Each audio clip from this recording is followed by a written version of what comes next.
Greetings to you all in the matchless name of our Lord and Savior Jesus Christ.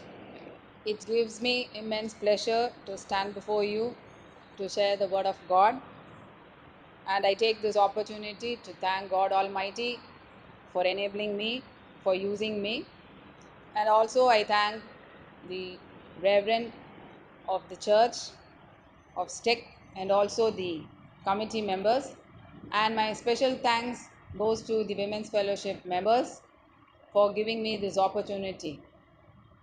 Let's bow down and pray. Gracious Heavenly Father, thank you very much for all that you have done in our lives, especially as Women's Fellowship of this Stick community. Lord, we have done so much for the upliftment of the church and also the society as whole. Lord Jesus, let the words of my mouth and the meditation of our hearts be acceptable in thy sight, O Lord, a rock and a redeemer. Amen. Every year, the month of August is celebrated as Women's Sunday. We have 3 days rally in the Light Auditorium, and lot of women folk, especially women from the rural area, gather together. We have 3 days of devotion time together with our friends, relatives, all women.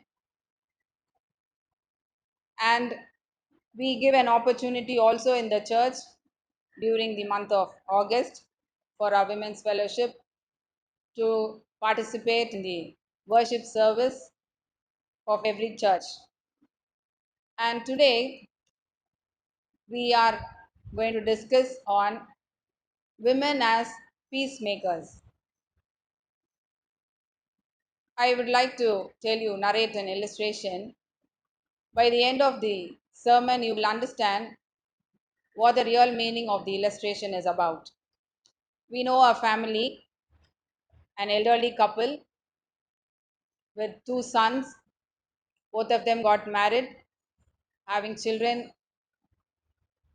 and they live in a joint family. On Monday to Friday, or sometimes even Saturdays, all of them they cook their food on their own. They look after their family, and then they'll be very busy with the work. And on mostly weekends, especially on Sundays, the elderly mother, she takes up the responsibility of preparing food, traditional food, and they sit together and chat and eat the Sunday afternoon meal. And she says, it gives me joy not only in cooking but also to see a family together sharing our views. Sometimes the whole week's stories will be shared. So this gives me great peace. She used to say, we really have peace when we sit together, talk together, eat together. That is very important in every person's life. I used to wonder, sharing together, eating, this will it give peace? And when I think over it, it is true that peace is one important thing in a human being's life. Without peace, there will be a vacuum. So, peace is considered to be one and very and foremost important thing. The epistle portion, Philippians chapter 4, verses 5 to 8, it talks about peace. For me, I feel intimacy with God is peace. You may wonder, what is this intimacy with God? Will that give peace or will it be peace? And when you read verse 6, it says, do not worry about anything, but in everything by prayer and supplication with thanksgiving, let your requests be known to God. So here it says, We need to develop an intimacy with God. See, there you worry. It says, do not worry about anything. See, we people always think and worry. We worry a lot. But here it is clearly said, don't worry. You develop an intimacy with God by praying. You pray, you give your supplications to God, you thank Him for what He has done. So then, in verse 7, it says, and the peace of God, which surpasses all understanding, will guard your hearts and your minds in Christ Jesus. So the peace of God will be with you when you give everything in the hands of God. You do not worry about anything. You leave everything in the hands of God. God the Almighty will take care.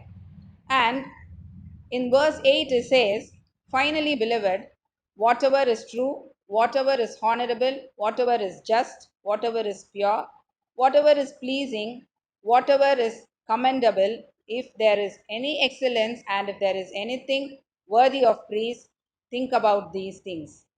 So, here, when we look up to God and we give our supplications to Him, and in verse 8 it says, what are the things we need to practice? So, when we practice all these things, here the peace of God will be with us. In the beginning of verse 7, it says, peace of God will do all these. And at the end of the verse 8, it says, God of peace will grant everything to us. So, we need not worry about anything. Worrying is a cause for so many things. When we leave this worrying and when we leave everything to God, God is there to help us, and thereby we will have complete peace. So, we have a God who is a God of peace and He provides peace to us. So, only thing He is asking us to do is come to me. Surrender all your troubles, all your problems, all your supplications, all your requests to me. I will grant you the peace that you are looking for. So, peace, we need not worry about anything. God of peace is always with us, and whenever we wanted to go to Him, we are free to go and meet Him, to pray to Him. So, if I am fully satisfied with peace, or if I am having full peace in me, then naturally I will not be quiet. I cannot be quiet. I will be a channel. I will like to be a peacemaker. When I see my neighbor, the person who are working with me, and my siblings, if I feel they are disturbed and they did not have peace, I will become a peacemaker and I will try to settle problems that they are facing. The second thing I wanted to tell you about this peacemaking or peacemaker, let us go to the Old Testament reading of 1 Samuel chapter 25. From verses 1 onwards, the whole chapter talks about three people. David. David is a person who wishes others with peace. See, if you take verse 6, it says David is asking his men to go and meet Nabal. First thing he asks them to do is he asks them to say peace. He says, peace be to you. Peace be to your house. Peace be to all that you have. So he's telling peace not only to you, to your house, and to all that you have. So David is a person who loves peace. That's why he is sending his men to Nabal to get some help. That is, he is asking for food to satisfy his hunger. But Nabal is reacting differently. And in verse 35, when Abigail meets David and talks as she is taking the peacemaking work, and end of the conversation, David is telling, "Go up to your house in peace." So he is asking her to go to a house in peace because he is a peace-loving person. So David, he is a peacemaker, a peace-loving person, and when we take Abigail, what is happening to her when David's men come and talk to, when they come to meet Nabal, here he says, he behaves as a ruffian. So he says, who is that man David? Who is the son of Jesse? And he's asking so many questions. And he says, he talks differently to the people of David. So suddenly there was an heated argument, and this disturbed the people of Nabal. So they rushes to Abigail and tells her what had happened in the Mount Carmel. Immediately Abigail understands the trouble. So she immediately uh, looks into the problem. So in verse 18 to 22, it says, she prepares food. So it gives a spread of food. It says 200 loaves, 200 skin of wine, 5 sheep readily dressed, and everything. And the list goes on and on and on. So she not only prepares for 510 people, she is preparing for almost 700 people. So she took pain to do all this work, and immediately she rushes her two men. She arranges a donkey, she keeps everything in the donkey, and she sends two men and say, you first go and meet David and give all these to him, and let them eat, drink, so that they will be calm.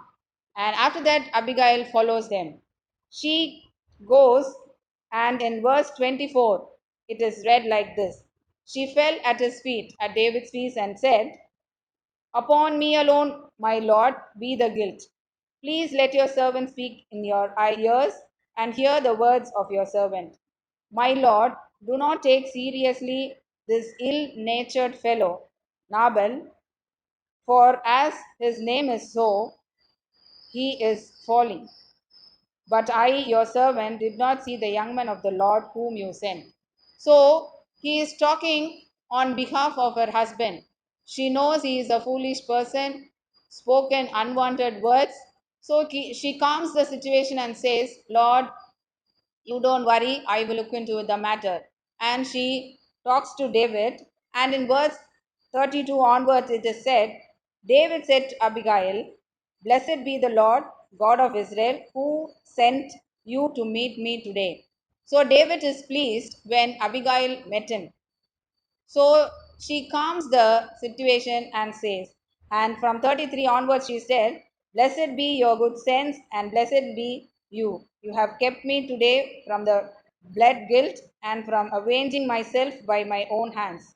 For as surely as the Lord, the God of Israel, lives, who has restrained me from hurting you, unless you had hurried and come to meet me, truly by morning there would not have been left to Nabal so much as one male. So David was very furious to finish off with Nabal. But Abigail understood the position and she takes all the initiative and she calms the position. And for no reason, for no mistake of hers, she bends down. She feels sorry. She is asking sorry to David. And finally, the situation becomes normal, calm, and quiet. And in verse 32 and 34, David is telling her, and he is blessing. David blesses Abigail. And Abigail, she leaves with a peace.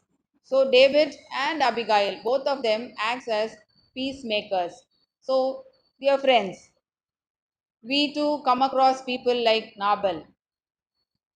People talk unwanted words. They don't know what they are talking, what they are doing.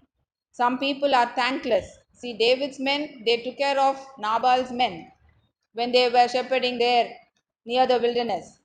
But he is a very thankless people. He is a thankless person. He received the help from David and his men, and he refuses to help when David is asking for a help. There are some selfish people and speaks unhealthy languages. So we come across people like this in our day-to-day life. And God is telling us, you act like David and Abigail, especially Abigail. She takes up the responsibility of calming the situation, and this helps in peace. So she is also leaving to a house with peace, and David also is peaceful. So this is very important in our day to day life. So God wants us to act as peacemakers. And finally, in the gospel reading, Matthew chapter 5, verses 3 onwards, and in verse 9 it says, "Blessed are the peacemakers." So Jesus Christ, on the Sermon on the Mount, Beatitudes, he tells us lot of blessings. So he said, "Blessed are the, blessed are the, blessed are the." And finally, when it comes to verse 9, it says, "Blessed are the peacemakers." Jesus Christ also is telling, if you are going to be a peacemaker, you are really blessed. So when we look into the blessings, this verse comes as the seventh blessing. When you count and see, it is the seventh blessing. So in the Old Testament, or seven is considered to be a fullness. So seven times. So lot of sevens we come across. Seven is a wholesome, or seven is complete. So the seventh blessing, the complete blessing is, "Blessed are the peacemakers." So Jesus asks us to be peacemakers. So there are some traits that to be followed for a peacemaker. That is, we need to be gentle. If I wanted to be a peacemaker, first I need to be gentle, open to reasons. We need to have mercy, full of mercy. We need to be impartial and sincere and willing to be patient and willing to walk an extra mile. That is very important. Walking an extra mile is not that very easy. So we have a plan to do things, but when somebody is interrupting or our peace is disturbed, and we have to take an extra mile, we have to take the extra path to walk with them, that is very, very difficult. We know a person, um, our pastor once visited a home or a special school where special children studied, and he was invited for a Christmas celebration. So there he went and saw small kids. One parent, when he was proposing the vote of thanks, he said, "I am so blessed because God chose me to be a parent for my special child, because God knows only I can look after this beautiful child." So this parent, he takes an extra mile to walk with the child, to bring up the child, to undergo the pain and suffering that the child also is undergoing. So God is asking us to be peacemakers. And what is that we are going to receive when we are going to be the peacemaker? God is telling us we are called as the children of God. So God is blessing us and says we are the children of God when we do this peacemaking. So in Matthew chapter 5, verse 23 and 24, it says, "So when you are offering your gift at the altar, if you remember that your brother or sister has something against you, leave your gift there before the altar and go first to be reconciled to your brother or sister, and then come and offer your gift."